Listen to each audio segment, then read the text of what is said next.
जय श्री कृष्ण। ओम नमो भगवते वासुदेवाय।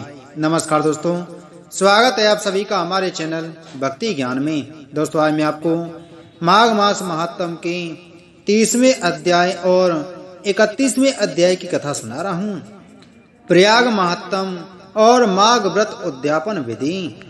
लोमस ऋषि बोले, हे ब्राह्मण, मैंने पुनीत फल वाले इतिहास को आपके सामने वर्णन किया है। अब तेरे पुत्र और गंधर्व कन्याओं को उचित है कि वे पिशाच योनि से मुक्त होने के लिए मेरे साथ प्रयाग जाएं।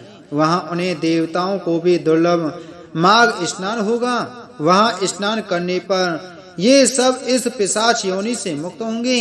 ऋषि के इन वचनों द्वारा अपनी मनोकामना पूर्ण होते देख वे पिशाचनियां और पिशाच सहर्ष उनके साथ प्रयाग के त्रिवेणी जल में स्नान करने हेतु जाने को तैयार हो गए।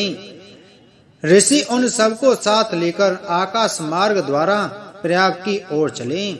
वशिष्ठ जी बोले, हे दिलीप, अब तुम गंगा और यमुना के महात्म को सुनो। आकाश मार्ग से जाते हुए लोमस ऋषि ने सबको संबोधित करते हुए कहा, तीर्थराज प्रयाग को प्रणाम करो। वैसे तो बिना ज्ञान धारण किए हुए भी प्राणी प्रयागराज के त्रिवेणी जल में माघ स्नान करके मोक्ष को प्राप्त कर लेते हैं। इसी प्रयागराज क्षेत्र में ब्रह्मा जी ने सृष्टि रचना के लिए वह महान यज्ञ किया था और महान शक्ति प्राप्त की थी, जिनके द्वारा वे सृष्टि की रचना कर सके। स्वयं भगवान विष्णु ने भार्या की मनोकामना करके इस गंगा यमुना संगम के जल में स्नान किया था। तभी अमृत मंथन के समय उनको लक्ष्मी भार्या प्राप्त हुई थी। शिव ने इसी त्रिवेणी सेवन द्वारा त्रिपुर दैत्य का वध करने की शक्ति प्राप्त की थी। इसी स्थान पर 33 करोड़ देवताओं की तृप्ति हुई थी। यही योग स्वरूप जनार्दन भगवान का मुख है, जहाँ प्रलय के समय मार्कंडेय ऋषि ने शरण ग्रहण की थी। समस्त पापों को हरण करने वाली यह यमुना जी हैं। यहाँ स्नान करने वाले निष्पाप होते हैं, सभी को मुक्ति प्राप्त होती है। इस विषय में एक इतिहास को सुनो। किसी समय ऋचिक ऋषि ने एक गंधर्व को श्राप दिया और वह काक हो गया। उस गंधर्व ने काक होते ही तुरंत इस त्रिवेणी के जल में स्नान कर डाला। उसके प्रभाव से वह साप से मुक्त हो गया। इसी प्रकार जब इंद्र द्वारा श्राप प्राप्त कर उर्वशी इंद्रलोक से गिरी, उसने भी स्नान कर अपने को तुरंत श्राप से मुक्त कर लिया था। नहुष के पुत्र ययाति ने इस त्रिवेणी स्नान के द्वारा पुत्र प्राप्त किया था। कश्यप जी ने यहाँ तप किया। भारद्वाज ने यही सिद्धियां प्राप्त की। सनकादिक ऋषि यहाँ के सेवन द्वारा महान योगी बने। जो माघ स्नान इस स्थान पर करते हैं वे कीर्तिमान नक्षत्र बनकर आकाश में सदैव ज्योतिर्मान रहते हैं। जो जैसी कामना से यह स्नान करता है वैसा ही फल प्राप्त करता है। अतः अब सब अपने पापों से मुक्ति की कामना करके स्नान करो। उन्होंने पापों से मुक्त होने के लिए त्रिवेणी में स्नान किया। स्नान करते ही वे उस पिशाच योनि से मुक्त हो गए। वे अपने दिव्य देह को प्राप्त हुए। तब वेद निधि ने लोमस जी से कहा, हे मुनि, आपकी कृपा से यह सब श्राप से मुक्त हुए हैं। अब आप ही उपदेश दें।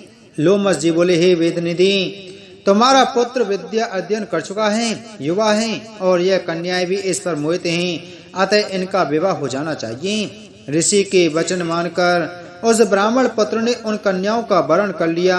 उन सबने लोमस जी को प्रणाम किया और ऋषि उन्हें आशीर्वाद देकर आश्रम चले गए। हे राजन, इस प्रकार वह ब्रह्मचारी उन 5 गंधर्व कन्याओं को साथ लेकर पिता के साथ घर चला गया। जो प्राणी इस पवित्र माघ मास महात्म को पढ़ता है और सुनता है, उनकी समस्त पापों से मुक्ति होती है। उनको मनोवांछित फल प्राप्त होते हैं और वह वैकुंठ को जाता है।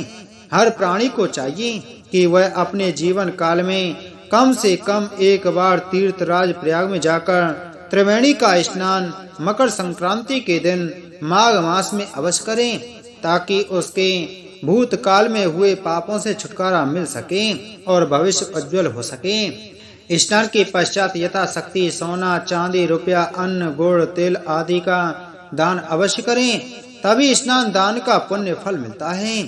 माघ मास में पूर्णिमा को प्रातः काल गंगा यमुना सरस्वती के संगम में अथवा किसी भी नदी में स्नान करके एवं पवित्र होकर उसी क्षेत्र में एक मंडप बनाकर उसमें भगवान विष्णु की स्थापना करें। ब्राह्मण को बुलाकर गौरी गणेश तथा नवग्रह की स्थापना करके सत्यनारायण भगवान का पूजन करें और कथा श्रवण करें। तत्पश्चात एक वेदी बनाकर वेदी के पश्चिम भाग में बैठकर तिल चावल जौ गुग्गल घी का हवन करें। तदुपरांत ब्राह्मणों का वरण करें। बाद में सर्वतोभद्र चक्र बनाकर ब्रह्मा आदि देवताओं का पूजन करके वहां कलश के ऊपर स्वर्ण की लक्ष्मी विष्णु की मूर्ति स्थापित करें। ओम इदम विष्णु रीति इस मंत्र से आह्वान करके पुरुष सूक्त के मंत्रों द्वारा षोडशोपचार पूजन करें और पलंग के साथ 5 वस्त्रों का लोटा धोती अंगोछा छाता खड़ाऊ आसन माला जनेऊ जोड़ा अथवा स्वर्ण मुद्रा तिल आदि का दान करें तथा गोदान करके विसर्जन करें। इसके पश्चात गीत कीर्तन बाद आदि मंगलिक गान और उत्सव मनावे तथा यथाशक्ति ब्राह्मणों को भोजन करावें तथा यथाशक्ति उनको दक्षिणा भी दें। जो मनुष्य माघ मास में इस मातम को पढ़ता और सुनता है तथा उपरोक्त रीति से उद्यापन करता है तो इस व्रत व उद्यापन से उसके 7 जन्मों के किए गए संपूर्ण पाप नष्ट हो जाते हैं। उस मनुष्य को सुख संपत्ति एवं सौभाग्य प्राप्त होता है तथा सकल मनोरथ सिद्ध हो जाते हैं। बोलो माघ मास महात्म की जय। बोलो विष्णु भगवान की जय।